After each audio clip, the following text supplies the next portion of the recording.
So I think we have a few people now. Yeah. Hi What's up? everyone. Just bear with us. I think we'll wait a couple more minutes. Um, Wait for a few more numbers, and then we can go from there.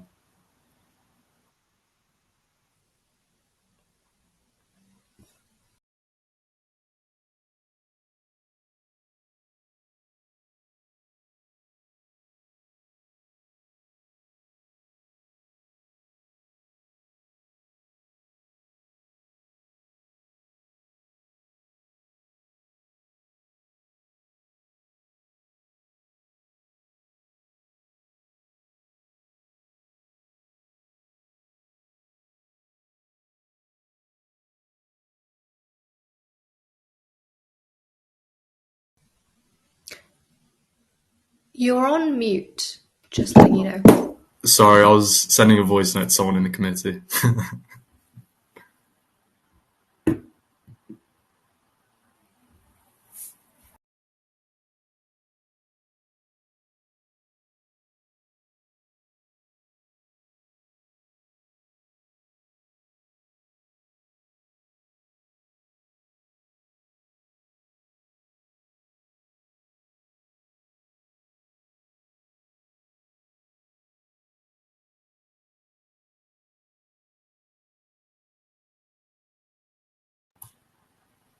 Fine. So I think we'll start introducing things, and then hopefully by the time we start, a few more people will join.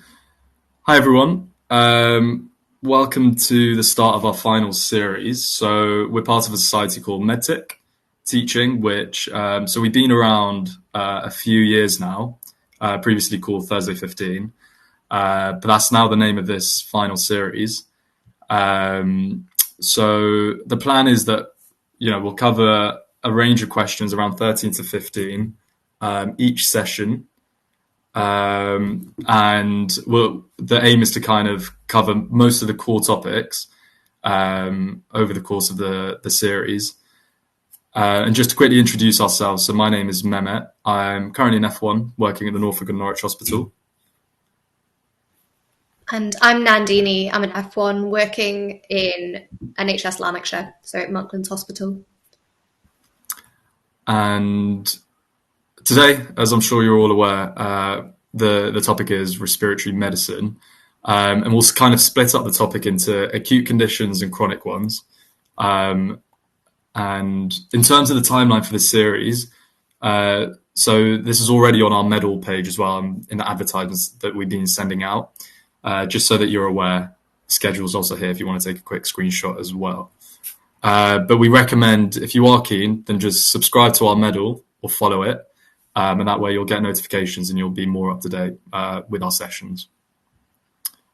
All right, without further ado, I think we'll just carry on. Hopefully a few more people will join. So as I was saying, so we'll go through a series of questions. So we'll give you around a minute per question. We have 14 questions for today.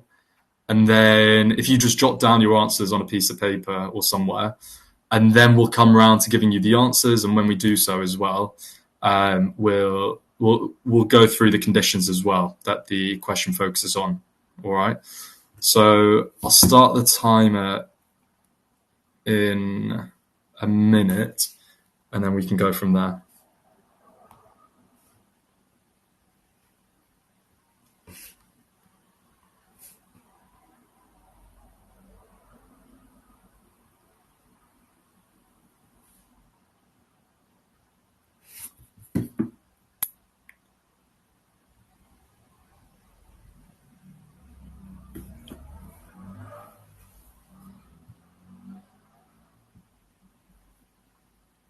Okay, so I think we'll get things started now. So around a minute a question. Okay, so good luck.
All right. So hopefully we had a go at all of the questions. So well done for that. So as we go on to the answers, so the way that we'll do it is we'll show you what the answer is first, and then we won't really delve into the question at that point. I'll touch on the condition, some of the key aspects of it, and then we'll come back to the question after that, and we can break it down together. And just another thing that I forgot to mention at the start. So obviously the MLA syllabus is quite new now, and it focuses not only on the conditions, but also on the presentations. And personally, from my own experience as well, and as I've been told by other people, as a junior doctor, being able to recognize signs and thinking about the differentials, I think is so key, especially a lot of the times you're going to be the one reviewing the patients when the consultants aren't there. So you need to be able to pick up on these nuances or these signs, have a think about what's going on. So we've got a nice structured way for a bunch of respiratory signs as well to have a think about the differentials. So we'll go through the key ones for those presentations as well. All right. So let's have a look at the answer. So question 1. So this is the question of the young boy, short of breath. They had a dry cough, but otherwise not too unwell. They took a few days off school. So the question asked what the GP would do next in terms of their management. So hopefully you would have picked up that this question is about a condition called acute bronchitis, all right? So actually the management plan here is not to really do all that much, okay? So we'll have a look at acute bronchitis, have a think about it, and then we can come back to the question at the end. So acute bronchitis, think about the name, so bronchi. So this is essentially inflammation of the bronchi, okay? So it's a type of upper respiratory tract infection. And it's usually viral in nature and self-limiting as well. It usually lasts for around a few weeks. But for some people, the cough can persist for a bit longer than that. But nonetheless, patients shouldn't be too worried. In terms of the risk factors, so it can kind of affect anyone, but some things do make you a bit more prone. So smoking, a history of CF, COPD. But as I mentioned, in this case, the patient it's an idiopathic case. In terms of the common organisms, anything viral that affects the upper respiratory tract, like your rhinovirus, influenza, parainfluenza. I think it's key to distinguish it from pneumonia. So one of the key defining features is the fact that this is upper respiratory as opposed to lower respiratory, like pneumonia. So in terms of the presentation, the fever is often mild. With that said, sometimes it can be an acute bronchitis, upper respiratory, but the patient might be a bit more unwell. And we'll touch on that when we look at the management side of things. The cough, like I said, can usually last up to 3 weeks, but it can persist beyond that. And often it's non-productive or minimally productive. So again, it's quite important to think about that when distinguishing from pneumonia, where the patient might be producing a lot more sputum and phlegm. Patients are short of breath. They might have a wheeze as well, especially if they have underlying asthma. All right. In terms of the examination, more often than not, it will be completely normal. Okay. And again, that's another way to distinguish it from pneumonia. So you won't have any focal chest signs, but you might have a wheeze, as I mentioned. So often the systemic features, so general unwellness, like a high fever, won't be present. But they're more likely to be present in pneumonia.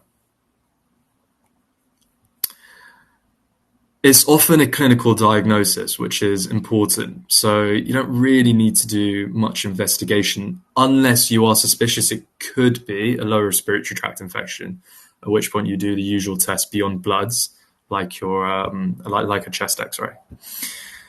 Management-wise, just rest. All right, so offer analgesia, advise rest. Like I mentioned, it's often self-limiting in nature.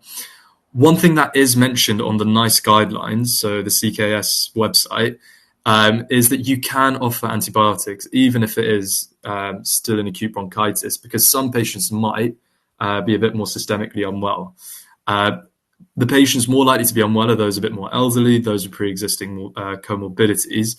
And so something that's mentioned on the CKS website is to really think about the CRP, and guide based on that. So if I remember less than 20, you don't offer antibiotics. 20 to 100, you consider it. So that's a grey area. In terms of your exam, they won't give you a CRP in that region. I think that'd be quite unfair. But anything beyond 100, it does say give immediate antibiotics. So that's a number to be wary of. So going back to the question, so some of the key features to think about. So the patient had shortness of breath, a dry cough, so non-productive. They only had a mild fever, unremarkable respiratory exam. So already you're thinking they're not that unwell. It's probably not a pneumonia, and it's more in keeping with an acute bronchitis. And as we discussed with the management, advise rest, paracetamol for analgesia, ensure that they're well hydrated. Okay.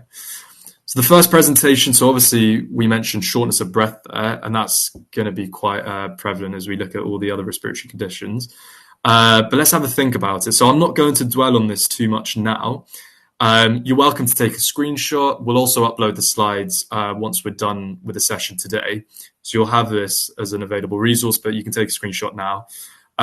So when you're thinking about shortness of breath, respiratory is a big area, but obviously think about the cardiovascular side of things. And another big one is psychological like anxiety or a panic attack. So different. So you have this diagram, which is quite nice. And I would recommend this when you're thinking about differentials. Think about key features that will distinguish one differential from another, and that might just be like a symptom, a sign, a key investigation. So when it comes to your exams, it's just going to be those little points that's going to distinguish from one condition to another.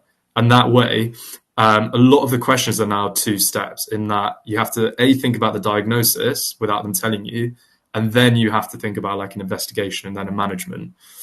So if you can nail the diagnosis side of things, and I think this really does help if you do that tactic, then you're only really thinking about the investigation and management. All right. Question 2. So this was the lady that she underwent surgery recently following a fracture. She suddenly felt breathless, pain in the right thoracic region, worse on inspiration, so pleuritic, chest pain. Observations-wise, tachycardic, blood pressure's fine, so they're not unstable, and we'll come on to that shortly. Respiratory rate is raised, SATs have dropped slightly, temperature is normal. So how should they be managed based on the top differential? I think this is a straightforward one. We're thinking about a pulmonary embolism. So the answer for this was C, so anticoagulate them. All right. Let's have a quick think about pulmonary embolism. So risk factors. I thought this is quite a nice memory device, one that I definitely still use now when thinking about it, and it's quite a good one if you want to show off if a reg asks you or something. But the memory device is CT, s'il vous plaît. So obviously because you're going to be asking for CTPA, that's why it's the memory device. But CT, s'il vous plaît, so CT SVP.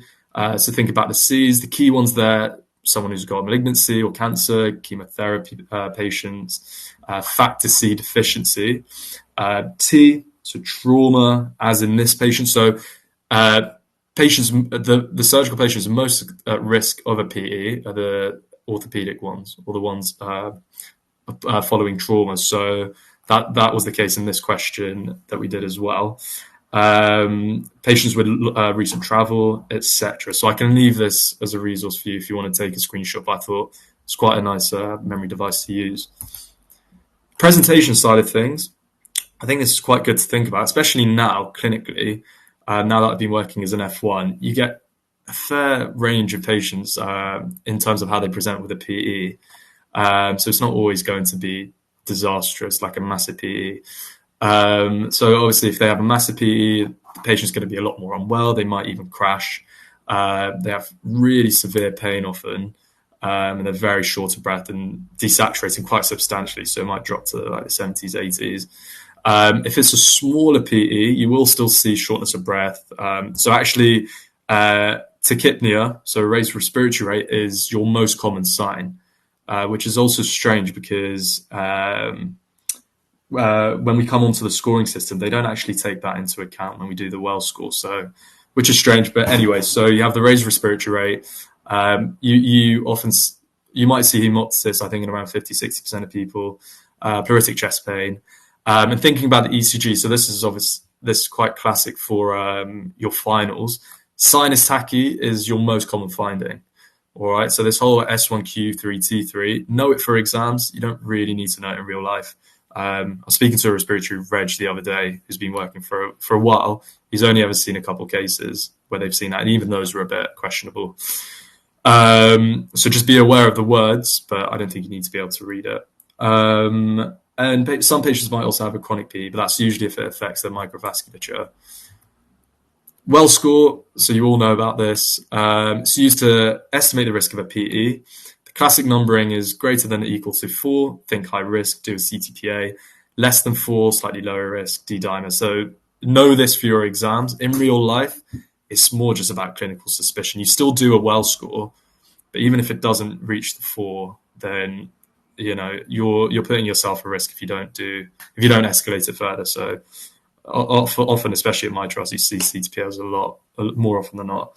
But for the patient that we looked at, the well score was a 6. So is PE number one diagnosis? It's a bit of a cop out, that one. Often you're going to say yes, so that's already 3 points. They were tachycardic, they had recent surgeries, so that puts them on to 6 points. Management-wise, first thing you think about, are they hemodynamically stable? So are they SPP over 90? If yes, respiratory support, anticoagulate them. Anticoagulation will vary depending on your hospital trust, but for the purpose of your exams, think DOAC, because that's the nice guideline. At my trust, for example, we use a treatment dose of dolteparin, which is a low molecular weight heparin, but nice guidelines would say apixaban, rivaroxaban, so have that in mind. One thing to be aware of, and this is important for exams as well, think about the eGFR for the patients. If it's too low, so less than 15, then you need to be a bit more cautious with anticoagulation, in which case you would give a low molecular weight heparin or unfractionated heparin. Okay. If they're not stable, so they are unstable, massive PE, so that's the buzzword. In that case, you would thrombolize. You would not thrombolize. You would call a senior who would then think about the thrombolysis procedure. I say that because for my SFE interview, I was getting absolutely grilled. So they were saying, what would you do as an F1? And they repeated that. And I almost didn't stand my ground there. But yeah, just that wouldn't be the F1's job. But for the sake of exams, you do thrombolysis. And beyond that, you do an embolectomy. Presentation-wise, we've got the question here. Just to break it down again, recent surgery, recent fracture, so those are already risk factors. They were breathless, pain in the right thoracic region, so often they will be able to kind of localize it to one side, depending on which of the airways is affected. Which of the vessels is affected. It's worse on inspiration, so pleuritic, tachycardic, but the blood pressure was normal, so they're stable.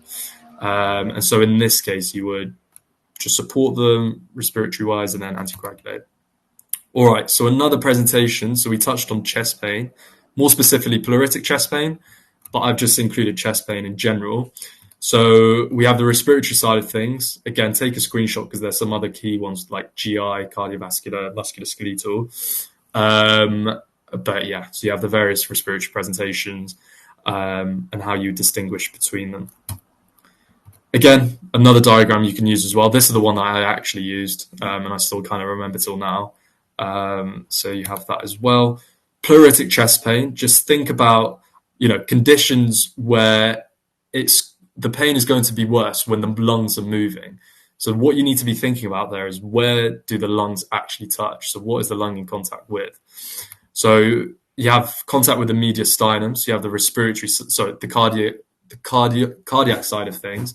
So you're thinking things like pericarditis, and abdominal as well. But for the sake of this presentation, just think about the respiratory, which I've highlighted there, and some examples there. But I won't dwell on that for too long. You can go through that in your own time after you take a screenshot. Question 3. So this is the patient who had a productive cough. They were short of breath. Sorry, I forgot to write short of breath. My bad. They were orientated to time, place, and person, so they're not confused. They're pen allergic. Observations-wise, that they were febrile. They have a slight oxygen requirement, not too high, only on 2 liters, and they're tachycardic as well. Blood results, so white cells and neutrophils are raised. Does sound like an infection, so that's expected. Hemoglobin's a bit low, but it's not really relevant here. CRP is raised, so again, we're thinking inflammatory markers. And the other one that's key here is urea, as I'm sure you all know, the curb score, because this is a pneumonia, so we'll touch on that shortly. But the answer was A for this, so referring to A&E for treatment with doxycycline.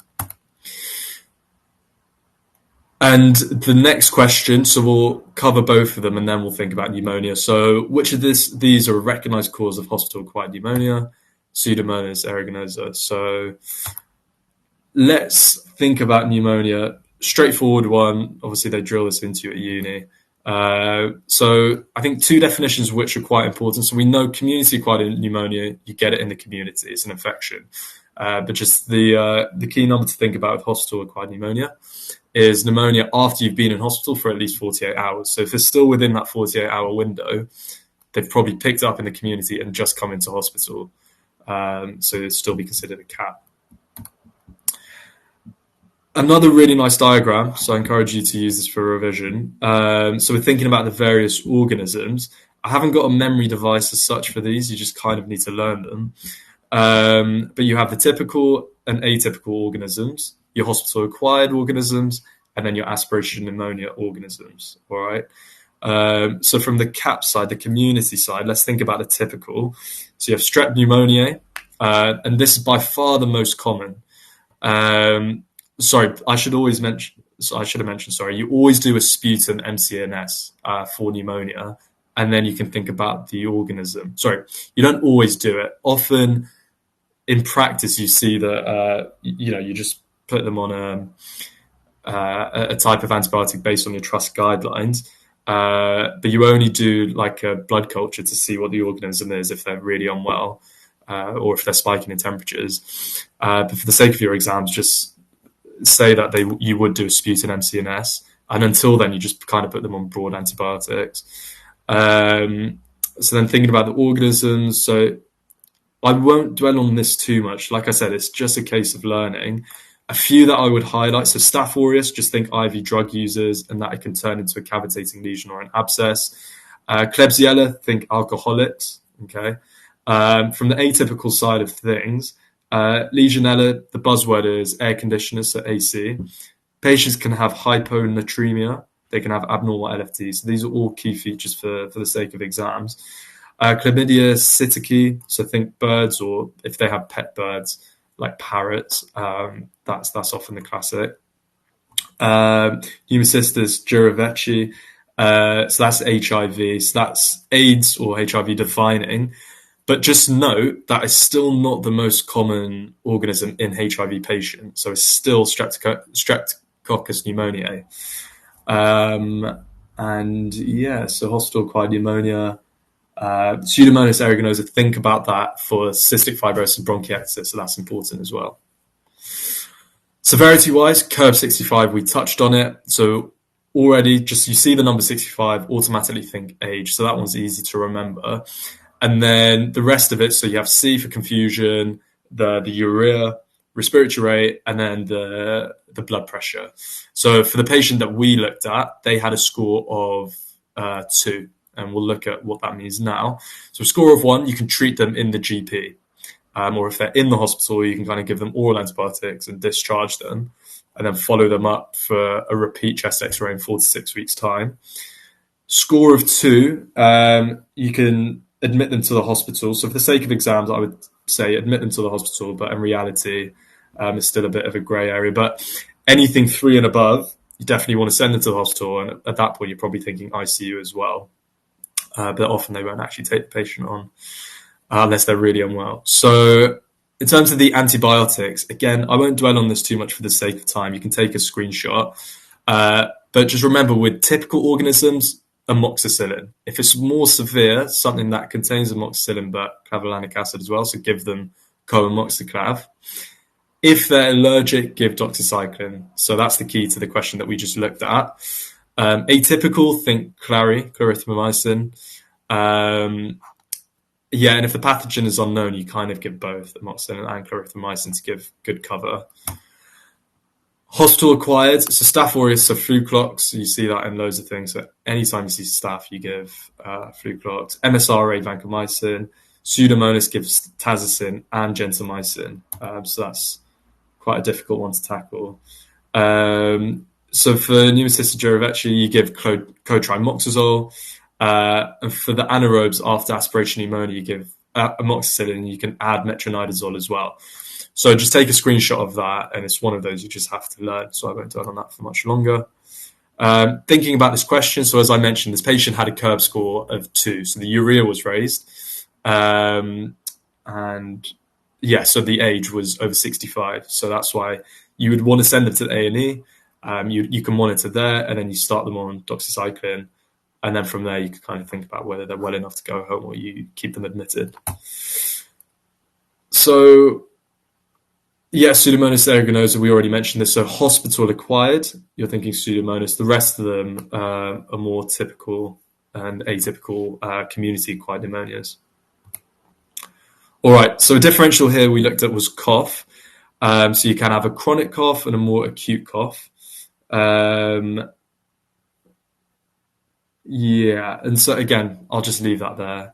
You can go through that in your own time, but it's a nice structured way to think about things. Question 5. So this is the young gentleman. They're tall. So they're feeling breathless.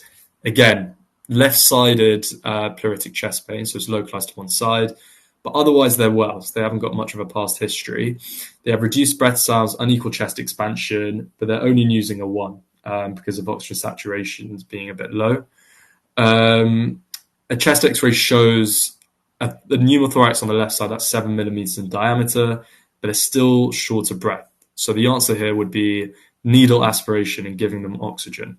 Okay, and we'll discuss why now. So pneumothorax, this is when you have an abnormal collection in the pleural spaces of air, and just so you're aware, so if it's traumatic, you're typically damaging the parietal pleura because the damage will be outside as opposed to from within. So that's one type of pneumothorax, and then you have spontaneous pneumothorax as well, and that's more likely than not the visceral pleura, so just the layer just below, because that's more likely to be pathology from inside. So that's one way of categorizing things. You can also think about primary versus secondary, which actually is more important clinically because that determines the management pathway. So primary, just think tall, gangly, or just someone who hasn't got past medical history. So this is typically a Marfan's patient or just a tall, skinny male, is what you'll see in the stem of the question. Secondary, think pre-existing lung disease or pathology, someone a bit older, they have, I don't know, asthma, COPD, one of those conditions, and it's more likely to be secondary because of that. So the management, I'm sure you've all seen this table or something along these lines, but again, you just need to memorize it. So just think, is it primary or is it secondary? And that's how you split the management off at the start. And so the size is centimeters or not millimeters. So it was a bit of a sly one in the question that I just did. So it's actually less than 2 centimeters for that patient. But be wary. So it's you're thinking about the size, but also whether they're symptomatic. So in this case, although it was less than 2 centimeters, the patient was breathless. So in that case, you would go on to aspirating them, okay, with a cannula. So that's what the answer was for the question. And I won't dwell on the secondary side of things. You can take a screenshot again and focus on that in your own time. It's just some rote learning that you have to do. So tension pneumothorax, and this is the emergency side of things for a pneumothorax. So in terms of the pathology and what's going on, you have a one-way valve. So you have air entering the pleural space, but it's unable to leave.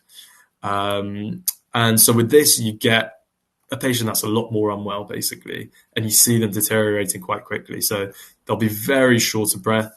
From a clinical examination standpoint, it's crucial that you have a feel of the trachea. If you're feeling any sort of deviation, then it's more than likely going to be a tension pneumothorax.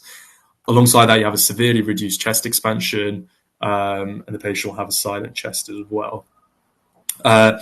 Long story short, the patient will just be very well in front of you, quite classically. So that's when you're thinking tension pneumothorax. And the management for that, as I'm sure you know, is slightly different. And the other thing worth mentioning as well, because you have this mediastinal shift, you get the pressure on the heart, and that can cause it to reduce its blood pressure or its output. And then you have tachycardia to compensate for that low blood pressure as well. And it is an emergency because the hypertension, the blood pressure can drop quite rapidly, and that's what causes death, the blood pressure dropping. Just to have a quick think about shifts, like mediastinal shifts, and like what's actually going on underneath. Because here you're increasing the amount of air in the thorax, so there's a higher pressure on the side of the tension pneumothorax. And because pressure moves from high to low, the mediastinum and everything will want to shift from the high pressure side, so where the tension pneumothorax is, to the low pressure side, hence it shifts away.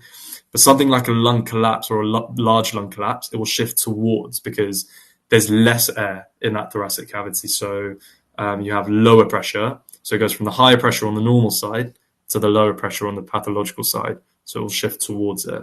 So that way you don't have to just remember the words. You can actually think about what's going on to say which way it shifts. In terms of managing the tension pneumothorax, large bore cannula, so often a grey, you stab it into the second intercostal space, mid-clavicular line. Just so that you're aware, you go just above the third rib, as you can see in the picture here, and that way you avoid the neurovascular bundle, which is a bit higher up in the second intercostal space. All right, question 5. How are we for time? Okay, we've gone for quite a while, so I'll quickly skim through this. Yeah, we touched on this. So this was a patient, it was less than 2 centimeters, but they were short of breath. So you do a needle aspiration. So you just need to memorize that diagram. This question, patient is coughing. They have hemoptysis and a fever. They've been experiencing worsening of shortness of breath and also unexplained weight loss for some time after visiting India 4 weeks ago. Which investigation is crucial for making the diagnosis? So here the answer is chest X-ray. And so patient here, you're either thinking some sort of tumor because of the weight loss, but more so the risk factors are suggestive of tuberculosis. And we'll think about the investigations, but chest X-ray is crucial here. Another TB question, so thinking about TB medications, which one is going to potentially cause abnormal color vision? Ethambutol. So I'll go for a good memory device for the side effects of your tuberculosis drug shortly, and that way you will always get this question. Definition is a chronic infectious disease. Yes, it's caused by the Mycobacterium tuberculosis organism, and it can affect multiple organs as well. So it's quite a debilitating disease, especially in immunocompromised people. So that's one of the risk factors. So if you become immunocompromised, people who've gone to densely crowded living areas and certain areas of the world are more prevalent as well, like Africa, India, Bangladesh. So you'll often see that in the stem of the question. TB, how it presents. Classically, yeah, you have a cough, which can be productive, shortness of breath. Just note that hemoptysis is a bit of a later sign. And then just think about your floor symptoms. So you're going to see lethargy, anorexia, weight loss, night sweats. So we'll move on.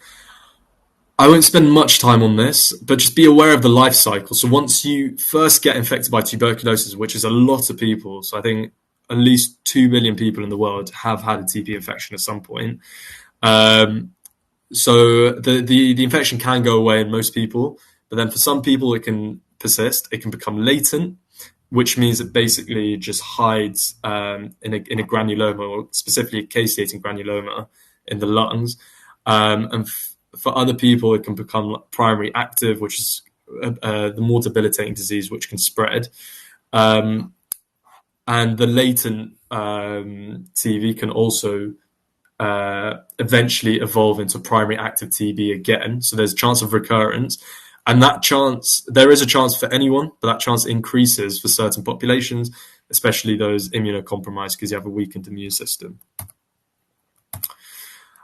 Organs that are involved, I'll leave this, but just think when someone has a primary activation, so the first active infection of TB, it's more than likely just going to be pulmonary in nature, so the symptoms. It's often if it's reactivated, that's when you see other organs being involved. I've highlighted some of the key ones. So TB meningitis is important. So I did a knee replacement and I've seen that a couple of times. Yeah, erythema nodosum clubbing, that's important. You'll see that in stems of questions as well. They'll try and catch you out, get you think about like an IBD, for example, but it's still just TB. It can affect other areas. So I'll move on, but you can have that when you get the slides at the end. Medication side effects. Oh, sorry, investigations. So yeah, this was the key to the question. So you need a sputum MCNS, but you do not do a gram stain. You do it with the Zeal-Nielsen stain or the AFP stain, acid fast Picilli. Not a gram stain because that doesn't actually cross the wall of the organism well. Remember, you need 3 samples of those. And often you will start treatment if you're suspicious clinically, because the results for that can take quite a while, 6 to 8 weeks. And the other part of the investigations that you must have is a chest X-ray. So you kind of need to have those 2 things to be able to have to confirm the diagnosis. But like I said, you can treat it sooner than having to wait for the MCNS. So that's for active TB. The patients are very symptomatic. They've come in with acute activation of it. But then for the latent test, you can do a Montu test, which is like a skin prick. You can do an interferon gamma release assay. And just be aware, if a patient is coming with active TB, you don't treat close contacts. Sorry, you don't investigate close contacts with the sputum MCNS and the chest X-ray. For those, you do the latent test, like the Montu and the interferon gamma assay. All right. In terms of the medications, I'm sure you all know this, but RIPE, just be aware that they can all cause hepatotoxicity. So for the sake of exams, that's not going to be the side effect that comes up. It'll be the more niche ones. So R is rifampicin. So just remember, R is for red-orange. So red-orange secretions. Just note, it's not just urine, which is a misconception. It can be like tears as well. Like if you have rhinorrhea, like a leaky nose, that can be red-orange as well. Isoniazid is the I. ISO, so ice, sounds like ice. So just think about when it's wintertime, you haven't got your gloves, your hands feel really numb, and you have this tingling sensation, the paresthesia. So they have peripheral neuropathy. So that's a bit of a long-winded way, but once you remember it, you won't forget. And just remember, to get rid of this peripheral neuropathy or rid of the sensation, use pyridoxine. So that's vitamin P6. And I think that's quite a nice one to remember, because I used to always confuse it with pyrazinamide. And this way, I don't make that confusion anymore.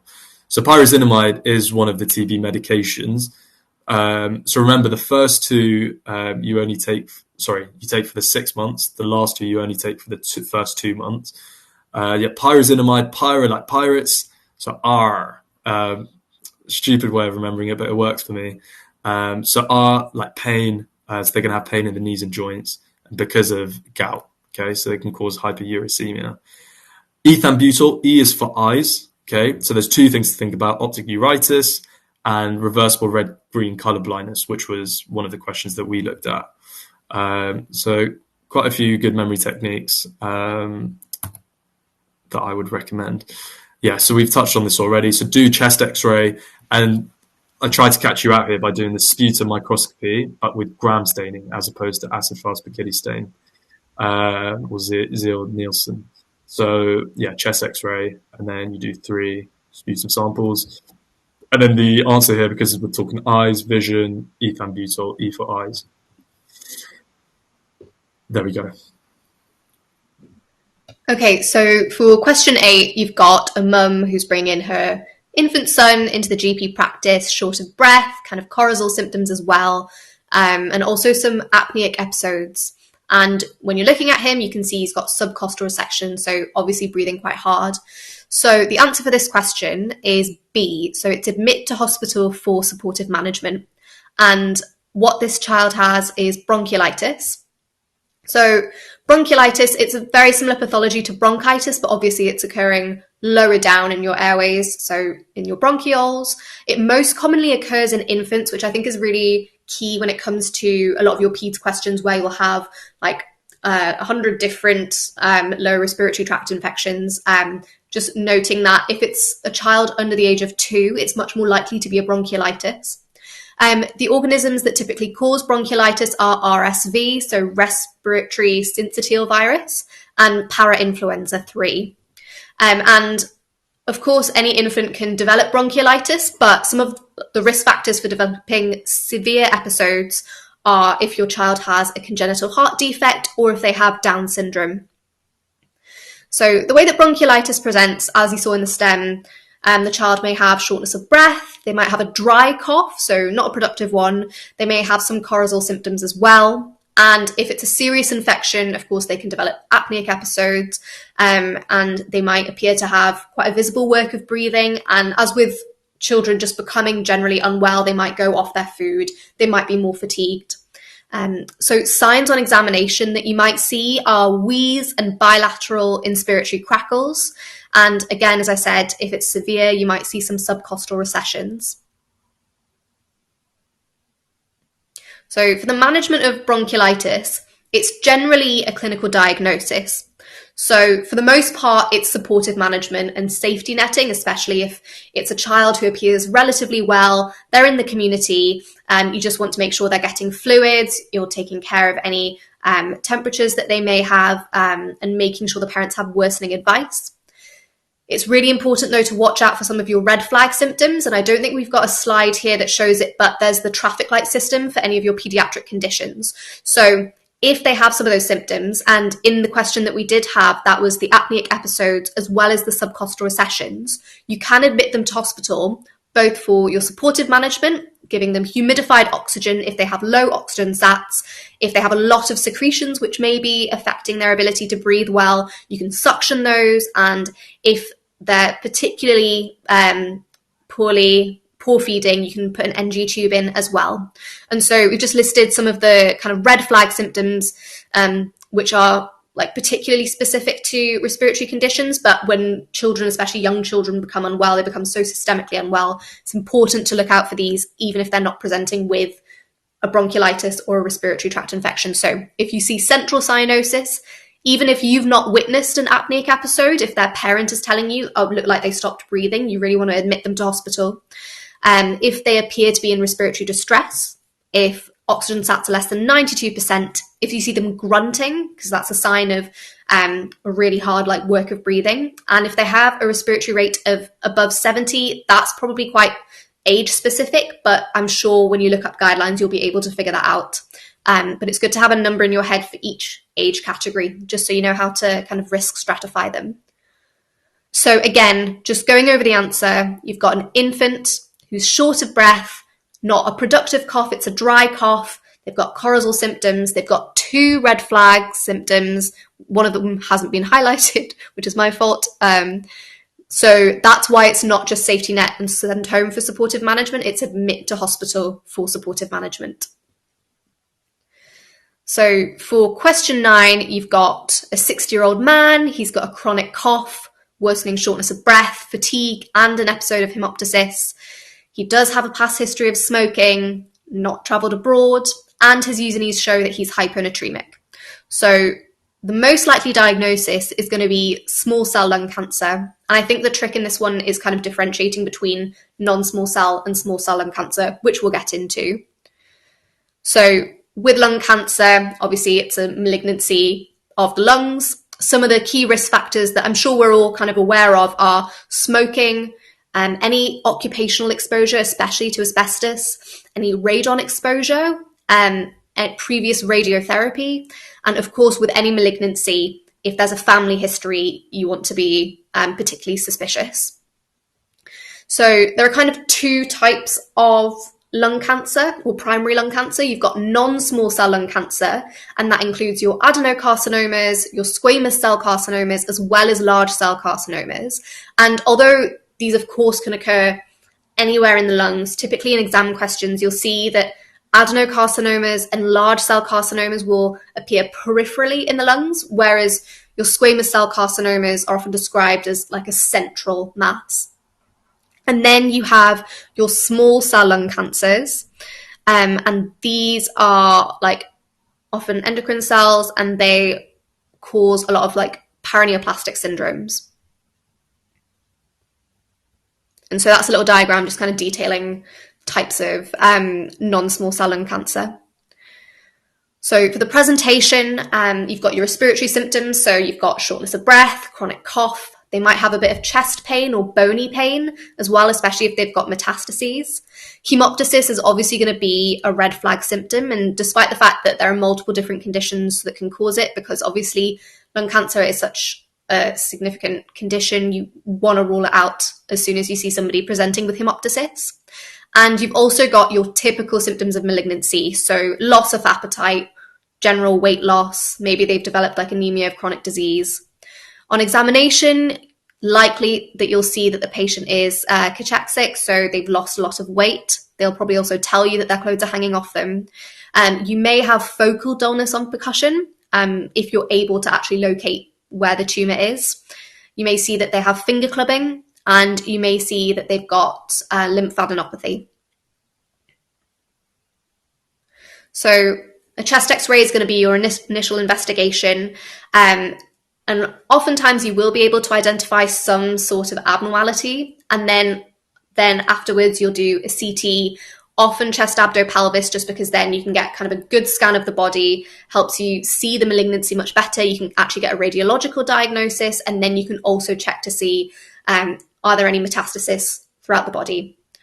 Afterwards, to get a more definitive diagnosis, you can do bronchoscopy and biopsy, although this does tend to depend on the fitness of the patient, because obviously some of your more comorbid patients aren't going to be able to tolerate that, but that would be like your definitive investigation in terms of your MCQs. And then, of course, if you're looking for the spread of the cancer, you'll do a PET scan, which is very important for staging. Just got a little diagram explaining in very basic terms stages 1 to 4. I don't think you'll have to know in depth how you would treat like a T3, N2, M1, but it's obviously good to have an idea of just how severe this malignancy in the patient is. So for the management of lung cancer, it does vary depending on whether it's a non-small cell lung cancer or a small cell lung cancer. So you can do surgery to physically remove the tumour in a non-small cell lung cancer. You can also do chemotherapy, radiotherapy. You can do those adjuvant or neoadjuvant, and you can also give immunotherapies.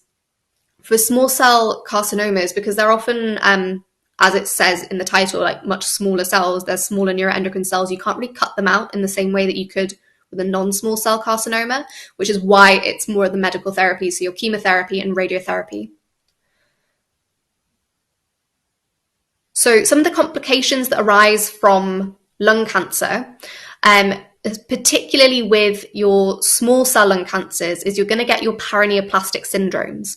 So you can get syndrome of inappropriate ADH secretion, which will cause hyponatremia. You can get Cushing, so if somebody's come in with some of the symptoms of lung cancer and they've got a round face, they notice they've got abdominal obesity, kind of weakening of their muscles, you may want to consider if this is small cell lung cancer, and Lambert-Eaton syndrome as well. You can also get superior vena cava obstruction, and you can see that in the man in the top picture there. His face is much puffier, probably will be a lot more flushed when he raises his arms. And obviously that's if the cancer is pressing on the superior vena cava, which tends to happen in a Pancoast tumor. So that's when it's at the apex of the lung. And that's the same with Horner's syndrome. It's often the Pancoast tumors that cause that because they're going to be pressing on your sympathetic nerve supply. And that causes what's seen in the picture down below of the meiosis, so constriction of the pupil, antosis, and anhidrosis, so not sweating on that side of the face. You can also get malignant pleural effusions, and oftentimes in hospital, that's what the patient will initially present with, especially on a chest x-ray, which is why they might do a CT chest abdo-pelvis to actually investigate, is it a pneumonia that's driving this, or could it be actually an underlying malignancy? So just going back to the question, so you've obviously got a lot of your red flag symptoms for cancer there. You've got a risk factor, so he used to smoke. And the differentiation between the non-small cell and the small cell lung cancer is the fact that he's hyponatremic, so he's got this paraneoplastic syndrome. And here's another little, almost like mind map of hemoptysis. It's quite helpful just to think of all of the different differentials. And I think it's quite helpful to split it up into like airway versus lung parenchyma, just to kind of help separate out some of your respiratory conditions. So for question 10, you've got a middle-aged woman who's presenting with progressive shortness of breath. She's got recurrent chest infections. She's got productive cough. She's a smoker. You've also got a blood test result which showing she's got high eosinophils, and she's already got a salbutamol inhaler. So the long-term management for this patient should be C, if I'm correct. It's salbutamol inhaler, long-acting muscarinic antagonist, and an inhaled corticosteroid. So COPD, an incredibly common condition. Even if that's not like the primary presenting complaint in hospital, like 70% of your patients will have it. So it's a group of diseases that cause airflow blockage and breathing issues. It includes emphysema and bronchitis as well.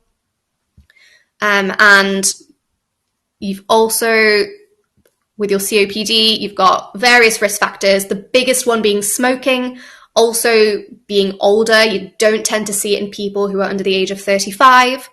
Occupation, if you're exposed to a lot of smoke, a lot of dust in your work, and as well as genetic factors. So if somebody has alpha-1 antitrypsin deficiency, which is pretty rare, then they're at a much higher risk of developing COPD. So for the presentation of COPD, you've got chronic productive cough, you can have progressive dyspnea, recurrent chest infections, and patients often become quite fatigued with all of that going on.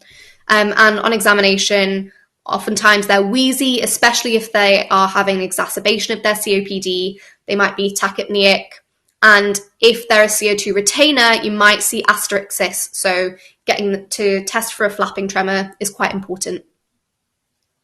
So some of the investigations that you want to do, especially if you're trying to diagnose somebody with COPD, you want to do spirometry, and it'll show an obstructive picture. So your FEV1 to FVC ratio is going to be less than 70%. And then there's a little table there that kind of goes from mild to very severe, and it's stratified based on your FEV1 percentage. So not the FEV1 versus FVC. That's just for the diagnosis of COPD, not for actually determining the severity of it.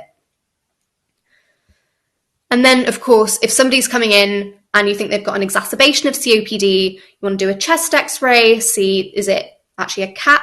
Could it be an LRTI? You want to do a sputum culture, especially if they're bringing up kind of purulent sputum. Of course, you want to do a full panel of bloods, chasing those inflammatory markers. You also want to do an ABG, especially if it appears that they're particularly breathless, because this can be really helpful for determining, are they in respiratory failure? Is that an acute respiratory failure or chronic? And do we need to be kind of lowering their oxygen saturation targets? As well as doing an ECG, always important. And this is a really handy table just for going through the differences and similarities between COPD and asthma. So someone can be a smoker and develop asthma, but the majority of COPD patients were smokers or they are current smokers. And as you can see, in COPD, it tends to occur in the older population, whereas asthma, you often get asthma in children as well as in adults. It's not common for asthma to have a productive cough, whereas it is in COPD. And I think the biggest thing is the variability in the patient's dyspnea. So in asthma, it's very variable. Normally they're fine until they get an asthma attack, whereas in COPD, it's very persistent. So it's important to understand what some of the asthmatic features of COPD are, because it does slightly alter the way that you manage these patients in the long term. So if they have atopy or a diagnosis of asthma, if they have eosinophilia on their bloods, if they've got kind of a wide variation in their FEV1, so more than 400 mils, or a diurnal variation of more than 20% on their peak flow readings, these are all asthmatic features. And so when it comes to their long-term management, obviously there's, smoking cessation, vaccinations, etc.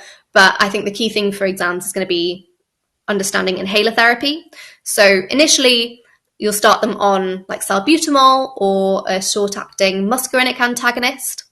If that's not working and they have asthmatic features, so any of the features that were mentioned before, only needs to be one, you would start them on a LABA and an inhaled corticosteroid. Whereas if they don't, you'd start them on LABA and a LAMA, and then you'd kind of step it up and you would just do salbutamol, obviously stays there as like their reliever therapy when they're having exacerbations, but then you would step it up to a LABA, a LAMA, and an ICS.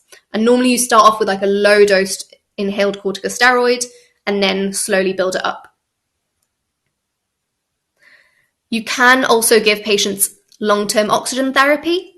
They do have to meet specific criteria for this though. So obviously having low oxygen saturations, and they can have secondary polycythemia, if they have peripheral edema, pulmonary hypertension, or nocturnal hypoxia. So for the management of acute exacerbations, especially if they're infective, you want to give antibiotics, you want to give prednisolone to try and dampen down all of that inflammation. If they're in hospital, you can give nebulized salbutamol and ipratropium bromide. If you think they're fine to stay at home, you just tell them to increase their inhaler use as needed. And of course, you'll supplement oxygen if they're in hospital and they require that. If the patient has respiratory failure and they're failing on high flow oxygen, then you may want to consider an IV. So some of the complications of COPD are recurrent chest infections, especially like if they've got a lot of mucus that's just kind of sitting there, it's a perfect breeding ground for that. Cor pulmonale, which is right heart failure, secondary to COPD specifically, pulmonary hypertension, polycythemia, as well as it's a risk factor for developing a pneumothorax. So for just going over question 10 again, so the reason that you go for answer C is that we know that she already has a salbutamol inhaler for her presumed COPD. So you want to step up her management a bit. You can see that she does have asthmatic features with the eosinophilia, and so that's why you go for the SABA, the LAMA, and the ICS as opposed to option B. So for question 11, you've got a woman who's come in with an acute exacerbation of her asthma. She seems very unwell. For determining the severity of her asthma, you want to look at all the factors listed, so her observations as well as her ABG. And in this case, she has life-threatening asthma. So the investigations that you would want to do for this, especially for diagnosing chronic asthma, would be you could do a peak flow chart, looking for that kind of increased variation throughout the day. Spirometry, again, it's going to show an obstructive picture, but if you do spirometry after bronchodilator use, so after giving them like the salbutamol inhaler, you'll see that their readings are going to be much more improved, which is something that you won't see in COPD in the same way. And for all patients who are adults getting tested for asthma, or any children where their spirometry is normal, everybody does a FeNO test, which essentially it's like a fractional exhaled nitrous oxide. So you get them to breathe out into a tube, and it's just measuring the level of nitrous oxide, because when there's a lot of inflammation in the lungs, more nitrous oxide is going to be produced. So a reading of above 40 parts per billion is positive for adults, and above 35 is positive for children. So for the management of asthma, in terms of the chronic management, first try them on a salbutamol inhaler. If not, salbutamol plus a low dose ICS, and then keep kind of stepping it up. And I think it's important to understand like the risk stratification for an acute asthma attack. And this is quite a handy diagram, just kind of going through it. And it's also important to mention that if they have like mostly the symptoms of moderate acute asthma and maybe one of the features of severe acute asthma, they immediately kind of get stepped up and they're in that severe category. So for the management of acute asthma, you want to give them high flow oxygen through a non-rebreathe mask. You want to give them nebulized salbutamol and potentially nebulized ipratropium bromide. If none of that is working, you can also give them oral prednisolone, IV hydrocortisone, just depending on if they're able to intake anything orally. If none of that is working, obviously escalate to a senior, but you can give them IV magnesium sulfate. And occasionally people do give aminophylline. It's not as common or popular anymore. And that's something that's definitely going to be a senior decision, but it's good to just know. So just going back to the answer again. So most of her observations would put her in the severe category. So, tachypneic, tachycardic, not being able to speak in full sentences. But the fact that she has a normal PCO2 on her ABG is really worrying. So most of the time, if it's a moderate to severe asthma exacerbation, people are going to be breathing really hard. As you can see, she's still tachypneic. But that means they're going to be blowing off a lot of their CO2. If their CO2 is becoming normal, then that means that they're fatiguing. So we're getting to the point where we really need to, be reassessing, like, are any of our interventions working? Do they need to be escalated up to HDU or ICU? Because then clearly she's fatiguing. She's not being able to cope anymore. And so this is, again, just like a handy diagram, like take a picture or we'll send you the slides afterwards, just to kind of get in your head the different causes of acute wheeze as well as chronic wheezing.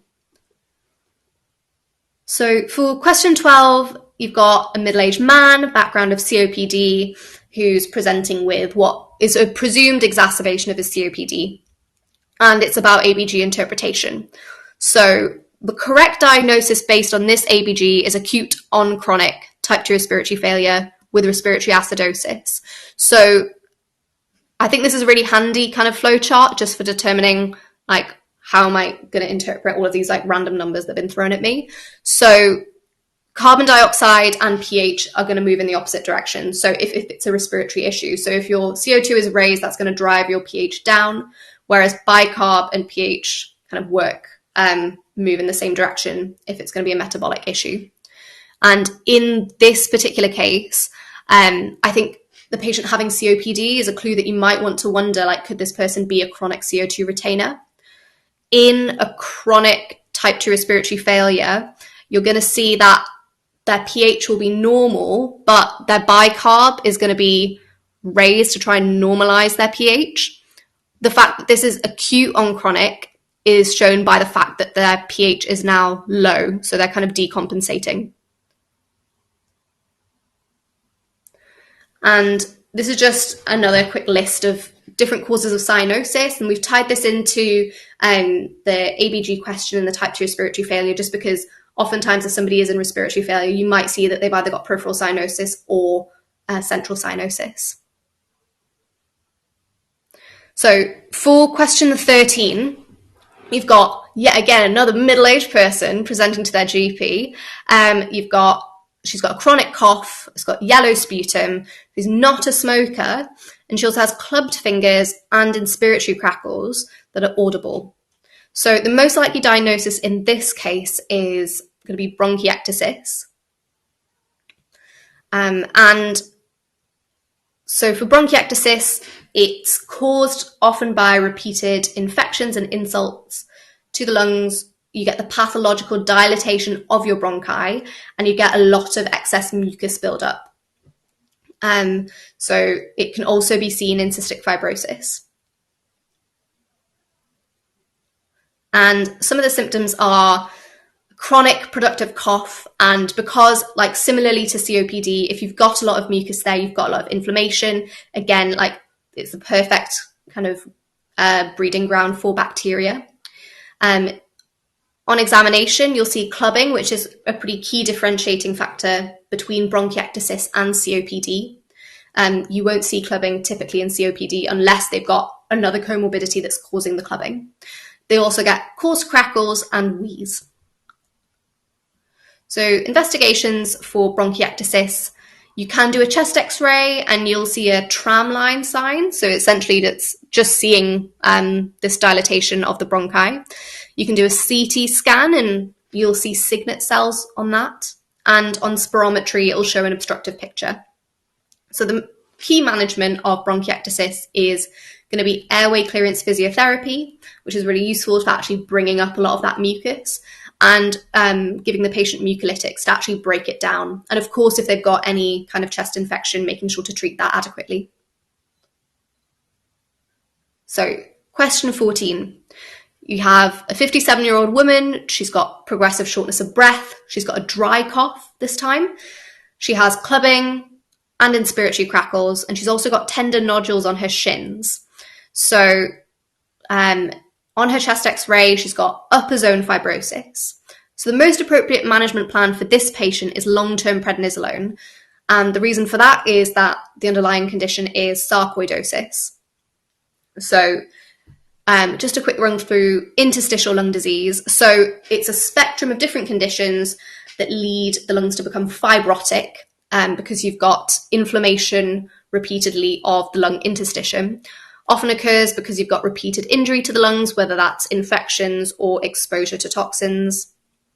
Some of the risk factors for this are being male. If somebody's smoking, obviously you're inhaling a lot of pretty harmful chemicals that way. Occupational exposure as well. For example, you can get asbestosis, which leads to interstitial lung disease. And your rheumatological conditions, any autoimmune condition can lead, not any autoimmune condition, but a lot of them can lead to interstitial lung disease. And that was a nice little diagram if you wanted to take a picture of just like the different etiologies. So the presentation, oftentimes patients will have progressive dyspnea and a reduced exercise tolerance. They'll have a dry cough as opposed to the productive cough that's often seen in your like obstructive lung diseases like your COPD, bronchiectasis. Again, they're often very fatigued. And if it's an underlying like autoimmune condition, then they may have arthralgia or other symptoms of connective tissue diseases, for example, like Raynaud's. And on examination, you might see finger clubbing. They might have fine inspiratory crackles as opposed to coarse, and they can have swollen joints. And they may have erythema nodosum, as the woman in the stem of the question did. And that's a clue that it could be sarcoidosis, especially on exams. So for your investigations, obviously you want to do a full panel of bloods. And if somebody's presenting with symptoms that are suggestive of interstitial lung disease, you may want to test for autoantibodies and looking at their ESR as well. On spirometry, you'll see that they have a restrictive picture, so their FEV1 to FVC ratio will be above 80%, so it will appear normal, but the individual values for their FEV1 and their FVC are going to be reduced. On a chest x-ray, you'll often see fibrosis, and kind of your definitive diagnostic investigation is a high-res CT, in which you could see honeycombing or traction bronchiectasis. And there's a handy chart that kind of splits up the causes of upper zone fibrosis and lower zone fibrosis. And you probably don't have to memorize it, but it is quite helpful for multiple choice questions just to have some idea of which causes will lead to lower zone versus upper zone fibrosis. So for the management, obviously you've got smoking cessation, pulmonary rehab, making sure they're getting vaccinated. For treating the condition itself, if they've got idiopathic pulmonary fibrosis, they can be started on antifibrotic medications. They may end up needing long-term oxygen therapy, and they may in the end be referred for a transplant. If they've got sarcoidosis, you want to give them steroids, so making sure to dampen down that inflammation, as with any of the other connective tissue diseases. Some of the complications, again, are pulmonary hypertension and respiratory failure. So just going over it again, so she's got the symptoms of an ILD. She's also got some signs that are more specific to sarcoidosis, so upper zone fibrosis as well as erythema nodosum. Perfect. So that wraps things up. So well done to everyone for making it this far. Apologies that we've gone a bit over, but we wanted to make sure that we were as thorough as we could be with it all. So let's just quickly have a look at what was actually covered today, just for your sake. So from an acute side of things, the only thing not covered was influenza, not the most high yield, so we thought we'd leave it out. From a chronic side of things, just allergies, cystic fibrosis, we'll look at that in our PED session. Obstructive sleep apnea, relatively straightforward, and again, not particularly high yield, and pulmonary hypertension as well. And then just a few presentations, which again, you're not going to see it much on the wards when you're actually working, and B, from an exam standpoint, it's not as important.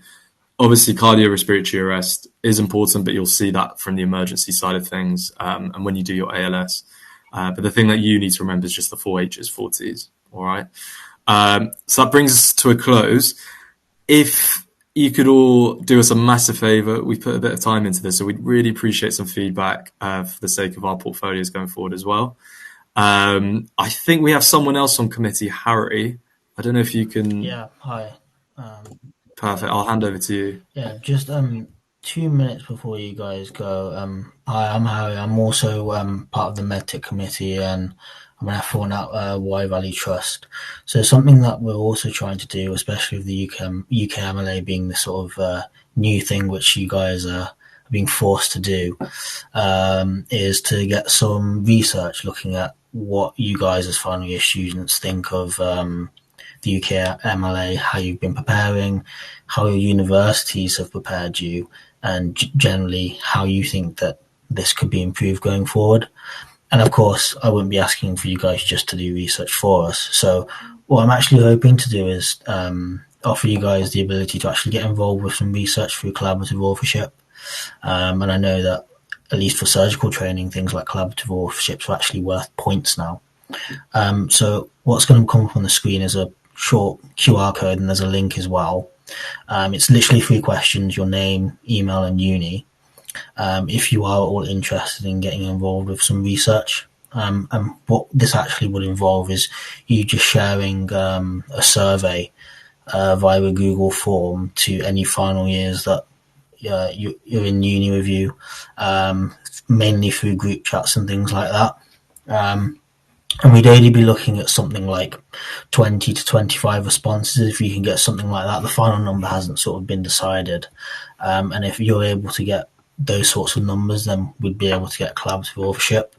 And if any of you need sort of more convincing, I did a similar thing last year, again with final year students. There's something about along the lines of 10 to 15 data collectors. We managed to get 300 plus responses, and we were able to actually publish a paper looking at wound healing. So it doesn't require a lot of effort from you guys, but definitely the ability to get a lot out of it. So if you are interested, the link's above. Yeah. Thanks. Okay. Thanks, Harry. Would All you right. send that link in the chat just so people can? Yes. Yeah. We can do that now. Thank you. I've got it already. There you go. Lovely. Perfect. All right. Thank you so much, everyone, for coming. Like I said, follow our medal. You'll be up to date with everything there, but we'll still be, doing our marketing push.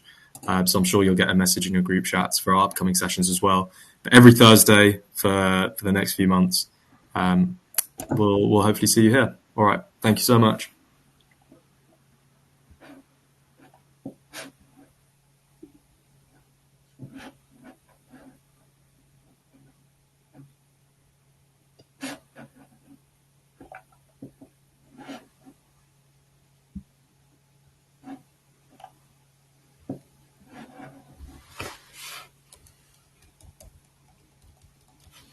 Fine. So I think we'll end the call because I think there's some people just staying behind. All right. Thanks, everyone. Have a good evening.